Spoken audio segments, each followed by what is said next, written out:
Derecho romano de la curatela. La ley de las 12 tablas organizaba la curatela únicamente para remediar a los incapacitados accidentales, la de la furiosis y la de los pródigos.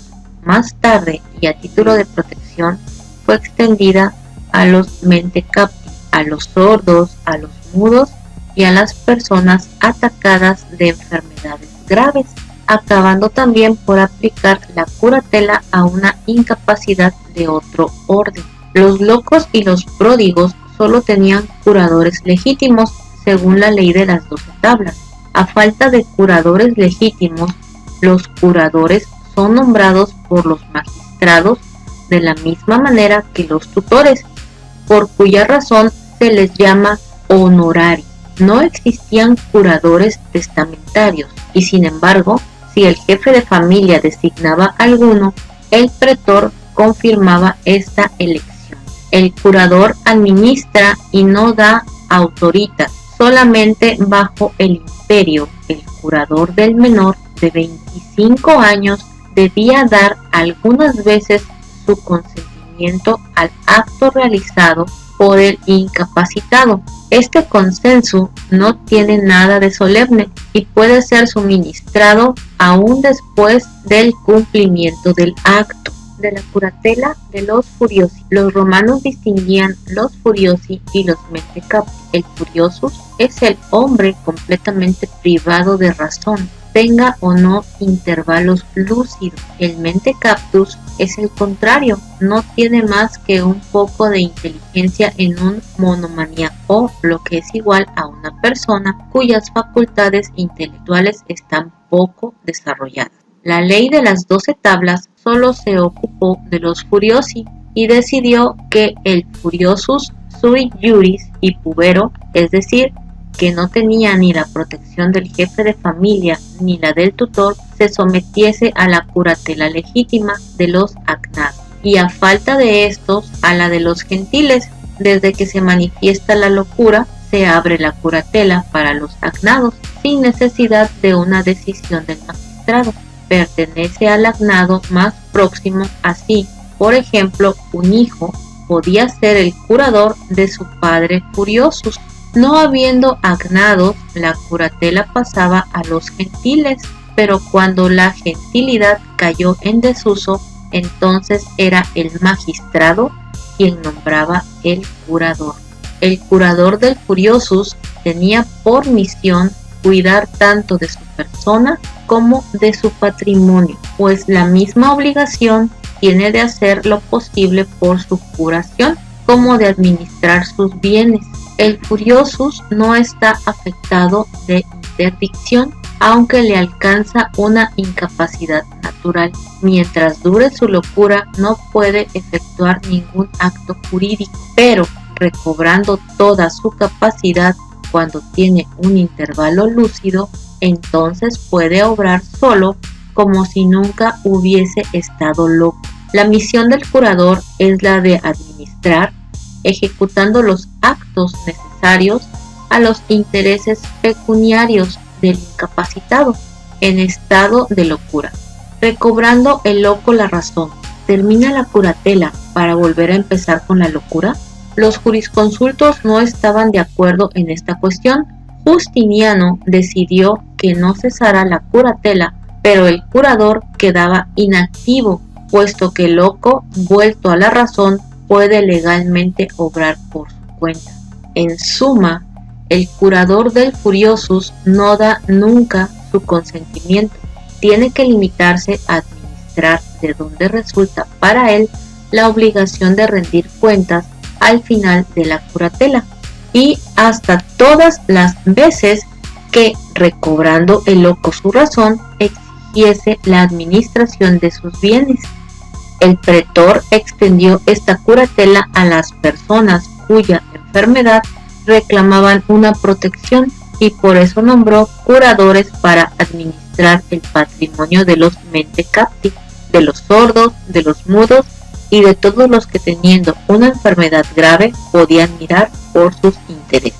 De la curatela de los pródigos. La ley de las 12 tablas consideraba como pródigos a los que disipaban sus bienes procedientes de la sucesión ab intestato, del padre o del abuelo paterno, bona paterna habitavia. Era como un depósito que debía quedar en la familia civil, por cuya razón, y con objeto de impedir su dilapidación, los decemiros, sancionando una costumbre anterior, decidieron que el pródigo fuese declarado en estado de interdicción, colocándole bajo la curatela legítima de sus agnados y sin duda alguna en su defecto bajo la de los gentiles.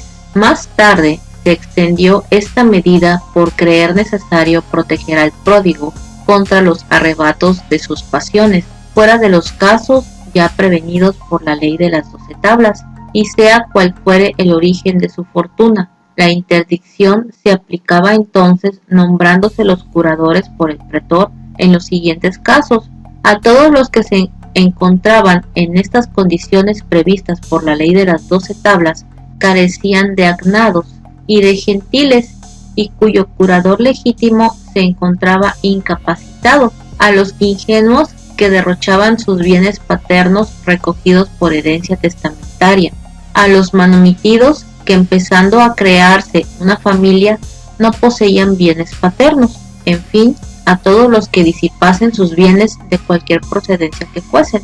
Así, generalizada, esta institución tomó un nuevo carácter por su razón de ser, no solo en intereses de la familia, sino también en el del pródigo y en el de la sociedad entera. La curatela se abre por decreto del magistrado que pronuncia la interdicción. La prodigiosidad, en efecto, no es una causa natural de la incapacidad, sino como una locura, pues hacer al pródigo incapacitado es necesaria una decisión, creando la incapacidad legal y fijando su extensión.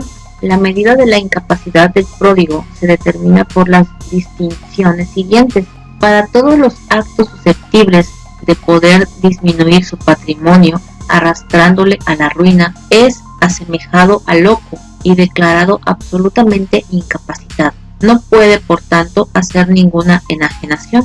En igual caso que un furiosus, no puede contraer ninguna obligación válida, ni civil ni naturalmente, pero lo mismo que el loco puede encontrarse obligado sin su voluntad, por ejemplo, en caso de división o por consecuencia de una gestión de negocio, y por el contrario queda capacitado para hacer los actos necesarios para mejorar su condición, como son adquirir y estipular. También puede aceptar una herencia, sin duda, porque no habrá que temer su ruina voluntaria al aceptar una herencia demasiado cargada o de obligaciones. La misión del curador del pródigo es administrar, y siendo necesario para el incapacitado cumplir los actos prohibidos, es solo el curador quien debe obrar, resultando una obligación para él rendir cuentas de su gestión a la terminación de su cargo. La curatela del pródigo, abriéndose por un decreto del magistrado lógicamente pensado, solo debía cesar por el levantamiento de la interdicción, pero Ulpiano declaró que cesaba de pleno derecho si el pródigo se enmendaba y sin intervención del nuevo decreto. Así como es verosímil, el texto está interpolado. Solo se consigue esta solución para el derecho de Justiniano. No es menos difícil de justificación. Probablemente es una consecuencia de la asimilación del pródigo al furiosus, cuya curatela termina cuando recobra la razón. De la curatela de los menores de 25. En el antiguo derecho romano, cuando por razón de la edad terminaba la tutela, la joven, a causa de su sexo, caía en tutela perpetua, pero el joven pubero, suis juris, quedaba completamente capacitado. Se comprendió más tarde que las facultades intelectuales tardan más en desarrollarse en las fuerzas físicas, y en el que alcanzaba la pubertad tenía aún poca experiencia. Por eso se buscó el modo de organizar una protección para los menores de 25 años. Este fue el objeto de la ley Plaetoria, después de la Integrum Restitutio, y por último de las instituciones de curadores permanentes. Ley Plaestoria. Esta ley se votó hacia la mitad del siglo VI de Roma, pero no se conocen exactamente sus disposiciones. Según testimonio de Cicerón, creaba un judicium publicum rei privatae, es decir, una acción abierta para todos, en intereses privado del menor contra el tercero que hubiese abusado de su inexperiencia, al tratar con él. Esta persecución contra el demandado terminaba con la nota de infamia y casi siempre con una multa, aparte de que ya no podía hacer más de curión. Más tarde, y bajo el procedimiento formulario, le fue posible al menor que había sido engañado, pero sin haberse ejecutado aún el compromiso perjudicial para sus intereses, oponer al acreedor una excepción fundamentada sobre la ley praetoria. Pero en todos los casos la ley praetoria dejaba subsistir el acto perjudicial al menor, y habiendo sido damnificado sin fraude de un tercero, entonces ya no existía ningún recurso.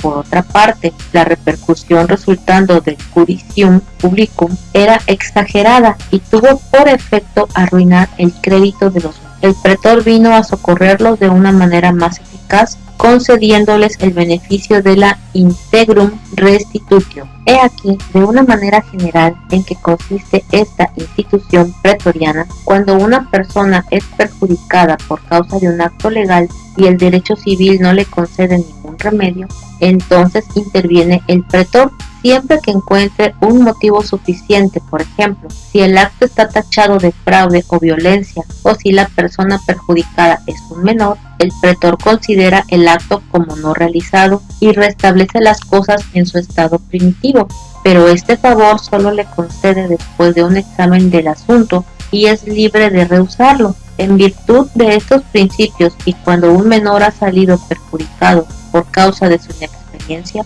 puede solicitar del pretor in integrum restitutio. Este progreso es anterior al final del siglo VII, pues ya era conocido de Ofilio, contemporáneo de Cicerón. La misma ventaja le fue concedida al pupilo. Para que el menor pueda obtener la restitución se necesita: 1. Que haya sido perjudicado.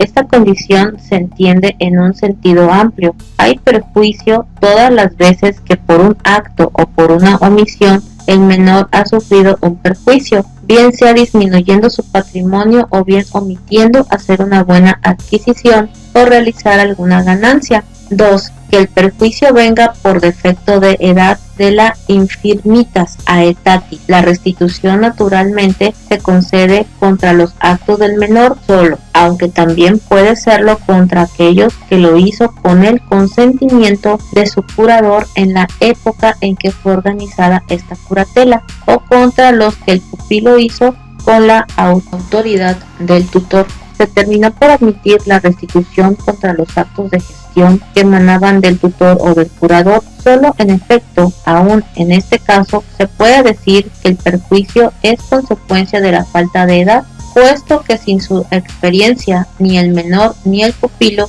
estarían sometidos a la protección más o menos eficaz de quien no supo evitar su perjuicio. Pero el menor no puede nunca hacerse restituir contra el daño que resultase de un caso fortuito o fuese consecuencia de su dolo o de su delito. El menor durante su minoría puede pedir la restitución y durante un año útil desde su mayoría de 25 años, pero solo él tenía este derecho, siendo una verdadera nulidad relativa y establecida en su beneficio. Esta cubierta y el acto se hace invulnerable después de la expiración del término o por la ratificación del menor al ser mayor. La in integrum restitutio constituía una protección más eficaz y completa de la ley praetoria, pero esta tenía también el inconveniente de excederse de su fin, amenazando a los terceros que contrataban con un menor y quitándoles toda seguridad. Por eso quedó nulo el crédito de los menores de 25 años, recurriendo para aumentarle a un tercer remedio la curatela, que por de pronto no hizo desaparecer ni la ley praetoria ni la integrum restitutum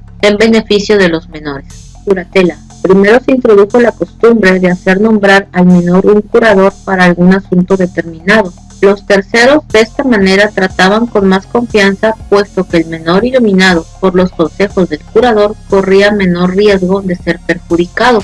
Marco Aurelio hizo un cambio más radical, decidiendo que los menores podían pedir curadores permanentes cuyas funciones durasen toda la minoría de edad. Esta curatela se aplica a los menores de los dos sexos, teniendo entonces su utilidad para las jóvenes puberas, pues la curatela perpetua había perdido toda su confianza y tenía cada vez más a desaparecer. En un principio, los menores solo pidiéndole podían tener curador permanente. Esta regla se expedía sobradamente por la marcha histórica de la institución.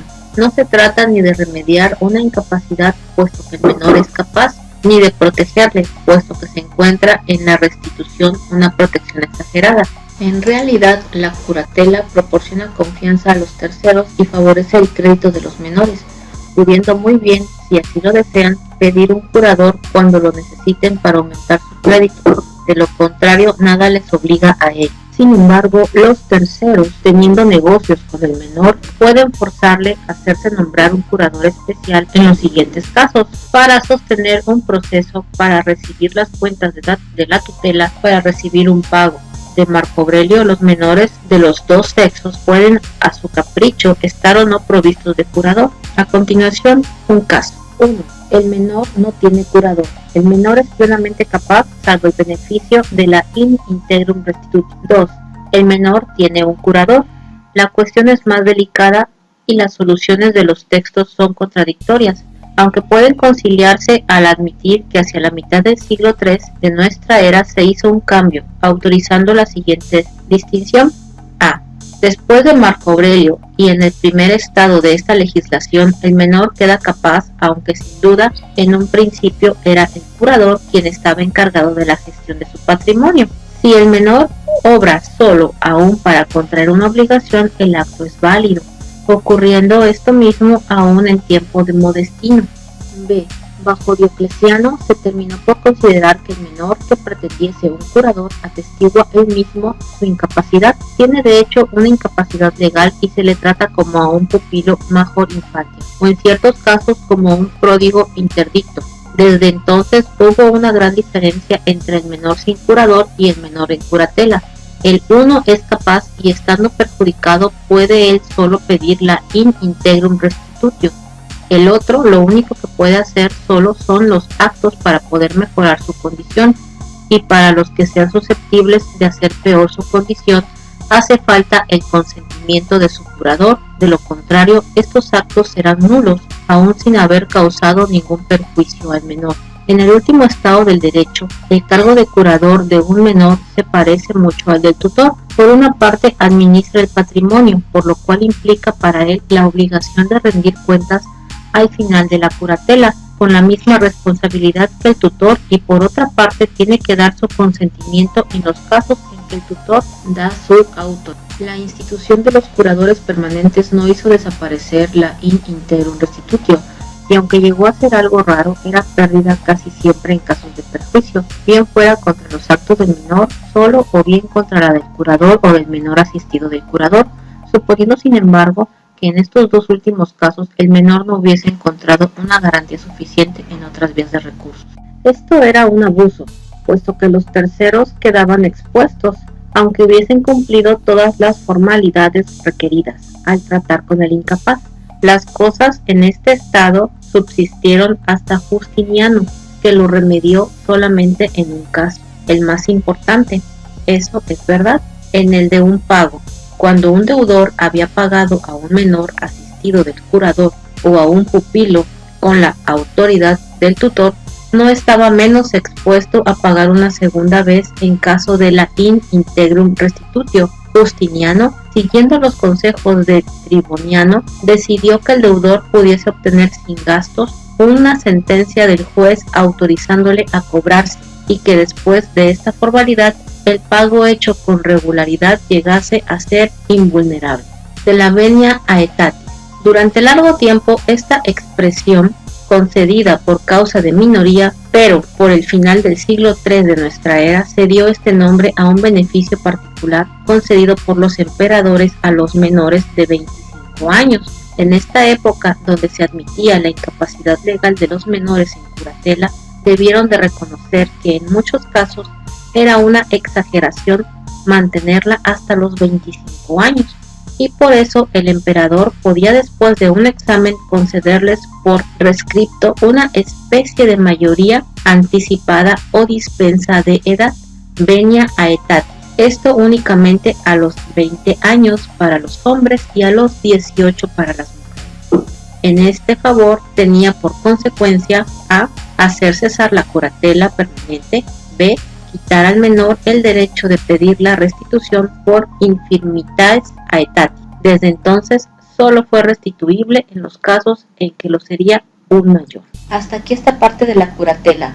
Complementa la información con el material sobre derecho romano que hay en el canal. Gracias y hasta pronto.